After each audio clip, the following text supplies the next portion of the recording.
So I'm sitting here with the famous, legendary Anna. Tell me about your family's ranch that they had at one time. We had ranches in Colorado, and it's in northwestern part, so that area has a lot of shale oil. And so under the Bush administration, obviously, oil drilling was really prevalent. That market started exploding, and there were oil companies that wanted to start drilling in our ranches. And my dad said, yeah, but you're gonna have to do some site preservation. So like, we don't wanna see the drills. So you're gonna have to plant some trees around it.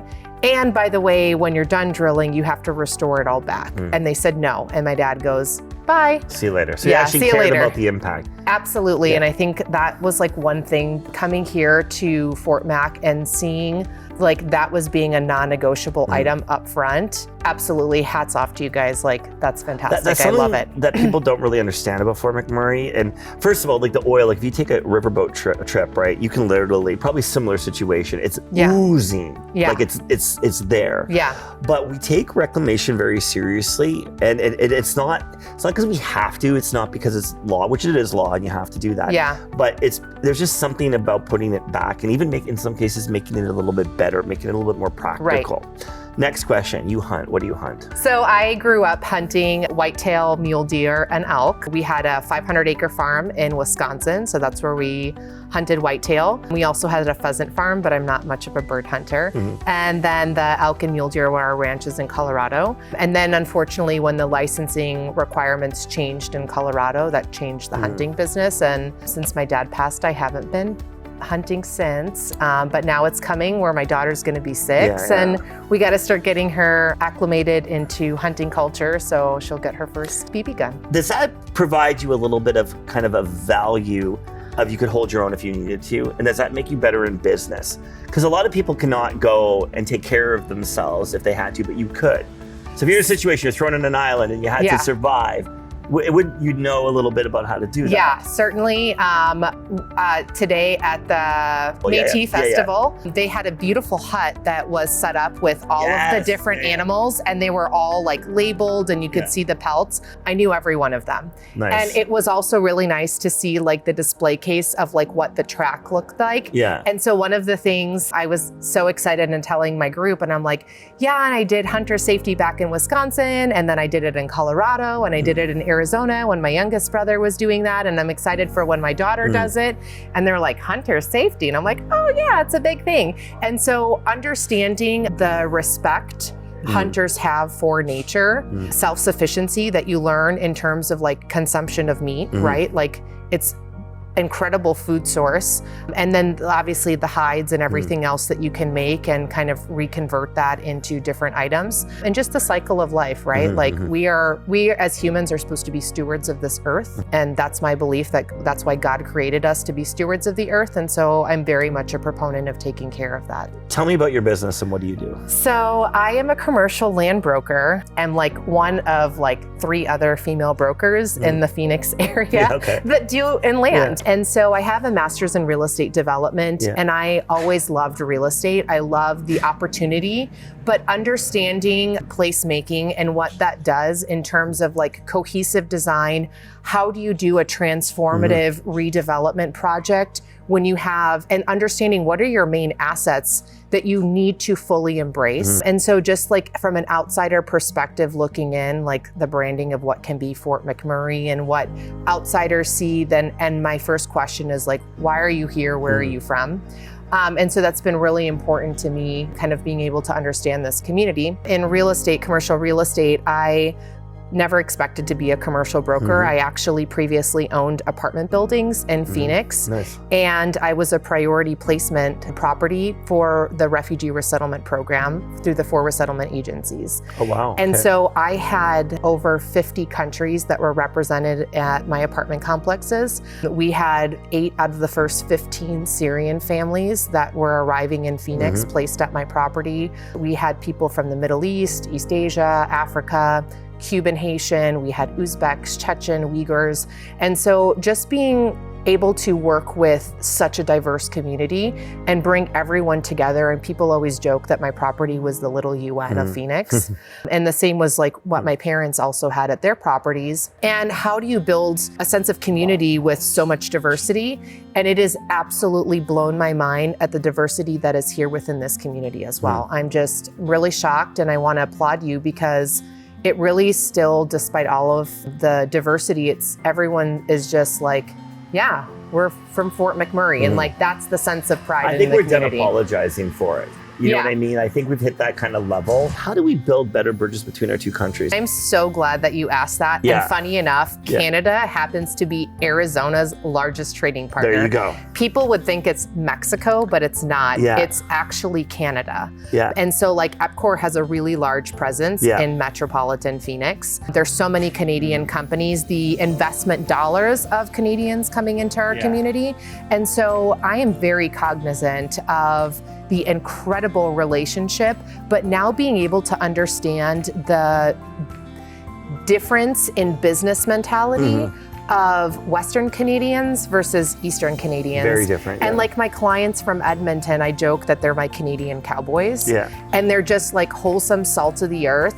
The one thing that I will say, in a Canadian culture, you guys are like Canadian nice. Yeah, we are, And like, sometimes you can't just be nice, like there has to be someone that just kind of takes the reins. So like for me, understanding the Canadian like political structure on how you're set up, you have your city, then like your county would be the Buffalo municipal, and then you have your province, which would be the state. Correct.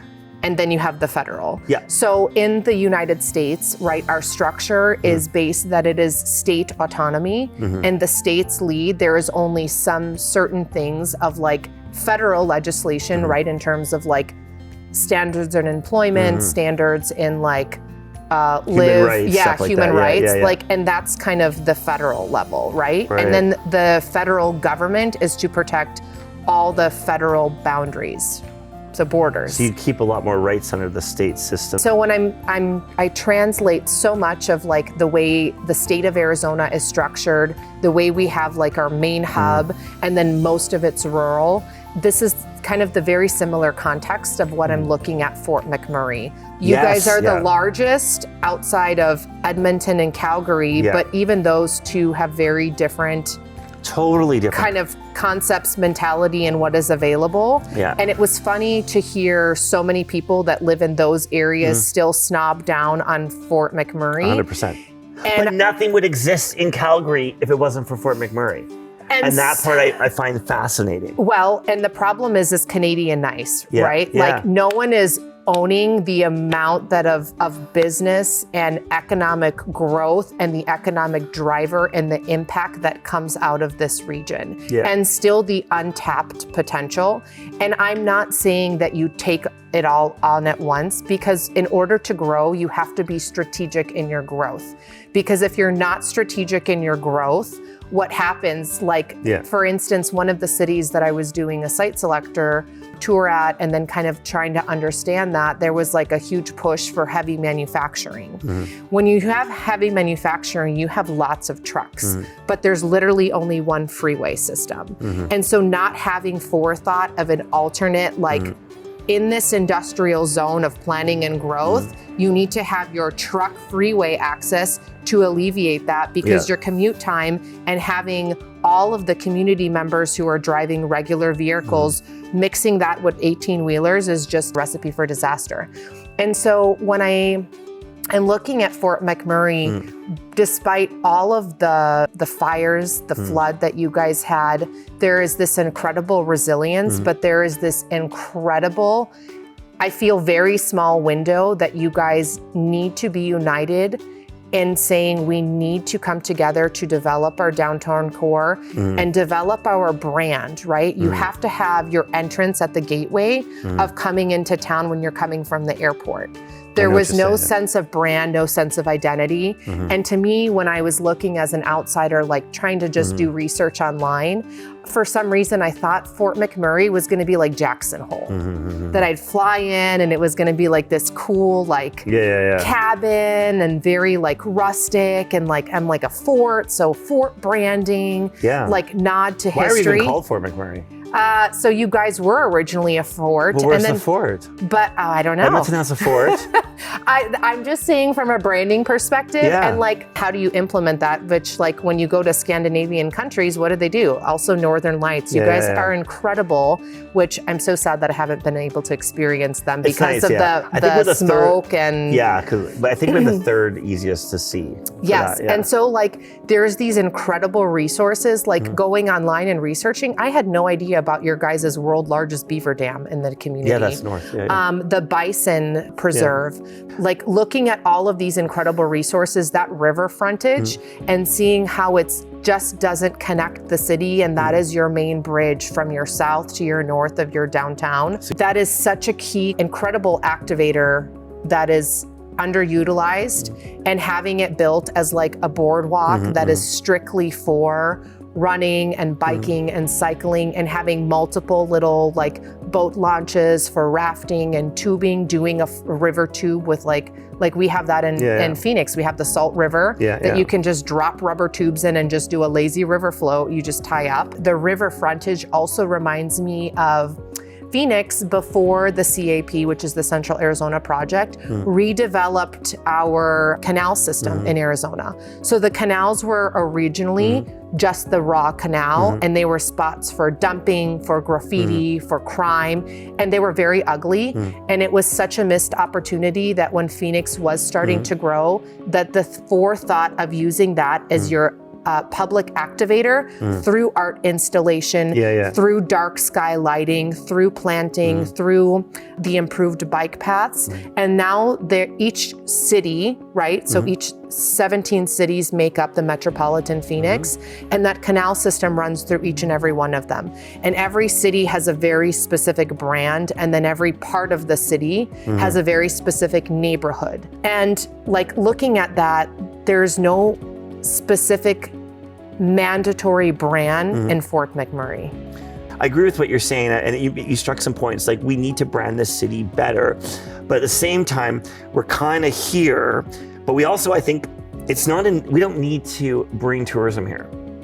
It doesn't make a difference in our bottom line for taxes, really, compared to what Suncor and Syncor are paying. It doesn't, but to make people live here and the quality of life and stay and want to work here, and not the 50,000 people we have in camps up north, right? So the tourism is not about the camps, and it's not the people there. Your tourism is your Arizonans, your people from Utah, your people from Colorado that could come here. Because the Northern Lights, like you don't really experience that rarely in the States. It's like this celestial portal, and it's just something that is so incredibly unique. There's just so many synergies between Fort McMurray and when I think about Metro Phoenix. So Phoenix originally was just a construction bedroom community. We had nothing really going, and all of our money was just construction.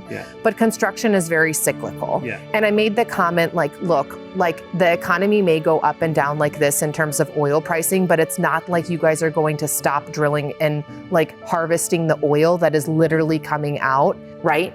So it's not about that, but it is building a secondary support so that when there is a little bit of dip, it helps stabilize and maintain, and it keeps a consistency. I agree with you, and it makes the place a better place to live. And not everybody wants to drive a truck at Suncor. Not everybody wants to work in oil and gas. Exactly, and so diversifying the industry, I was blown away by your income levels here, and the fact that the downtown, you guys have, you know, obviously the campuses for the universities each play a different, like what they're teaching. But it's not near what it should be. But it's like, I would never think that this is a university town. And then hearing about the education that you guys are cranking through the elementary and high schools and middle schools, unbelievable, like some of the top robotics. And it's like, gosh, there's this incredible untapped potential. And Arizona had the same thing. Our universities are absolutely fantastic, but there was none of the supportive industries 20 years ago when I was going through college, and for people to want to stay.